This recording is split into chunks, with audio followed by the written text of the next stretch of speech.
This is the half kneeling hip extension with some pelvic tilts. And I'm gonna put my leg up this time on a bench. So if you feel like the standard variation, just tucking your pelvis here, doesn't really bring enough of a stretch or movement, then what we can do is we can elevate the foot a little bit to get some more of a quad stretch. And we want to just make sure from here that when we get a stretch, it's going to pull more from the pelvis, okay? And we want to make sure that as we tuck up, that we can still get enough of a stretch, or in other words, there's not too much of a stretch so that we can get a full posterior pelvic tilt.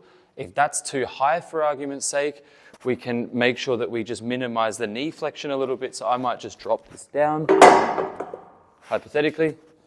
And here I have a slightly less intense stretch from both sides, and I can get a better pelvic tilt.